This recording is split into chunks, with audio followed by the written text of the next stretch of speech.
अगर तुम दुश्मन से एक मोर्टार उधार ले लेते हो, तो तुम आसानी से उनके बंकर को तोड़ सकते हो। हालांकि यह तोप सिर्फ ठहराव वाले लक्ष्य पर प्रभावी है। अगर सामने दुश्मन की चलती हुई इंसानी शिप या कार हो, तो इसकी घुमावदार प्रक्षेप पथ से सटीक निशाना लगाना मुश्किल होता है।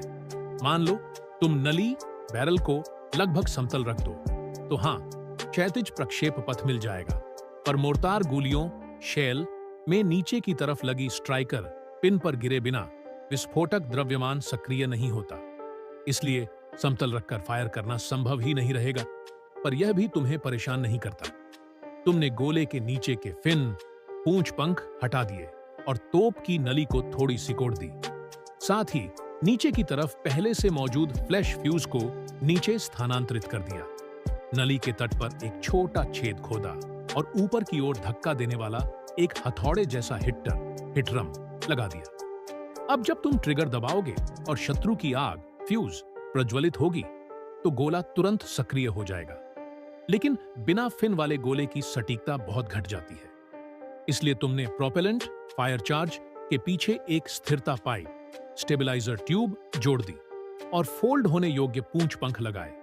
लोड करते समय पंख पाइप के अंदर छिप जाते हैं और नाली से निकलते ही स्वतः फैल जाते हैं। तुम स्थिरता पाइप के निचले हिस्से में एक टरबाइन यूनिट भी जोड़ सकते हो, ताकि उड़ान के दौरान गोला स्वयं घूमे और इस तरह सटीकता बहुत बढ़ जाए। यह सुनिश्चित करने के लिए कि हर बार राउंड लोड करते समय फ्यूज हथौड़े के ठीक सामने आ जाए, तुमने प्रोपेलेंट के शीर्ष पर एक उभरा हुआ धातु सिलेंडर बनाया और नली के मुंह पर उसी के अनुरूप एक कटआउट रखा। लोड करते समय बस सिलेंडर को कटआउट के साथ मिलाओ और फ्यूज स्वाभाविक रूप से हथौड़े की ओर ठीक निशान कर देगा। इस तरह फायरिंग की समस्या का समाधान हो गया। पर जब नली हवा में लटकाकर फायर की जाती है, तो रिकॉइल जमीन तक सही तरह ट्रांसफर नहीं होता।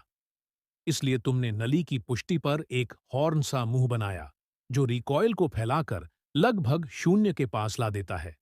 लगातार फायर करने पर नली का ओवरहीट होने का सवाल उठता है। इसे तुमने बीच के हिस्से को लकड़ी का करके और ग्रिप जोड़कर हल किया। ऊपर एक कवर द्वार और निशाना साइट भी लगाया। इससे वह आसानी से हाथ में पकड़ी जा सकती है और लगातार फायरिंग भी संभव हो जाती है। और जब ये सब तुम कर लेते हो, तो बधाई, तुमने सफलतापूर्वक एक व्यक्तिगत ऑपरेशन के लिए उपयोगी आरपीजी शैली का रॉकेट लॉन्चर विकसित कर लिया है, जिसे सामान्यतः आरपीजी रॉकेट ट्यूब या लोकल तौर पर 4-0 आग कहा जाता है।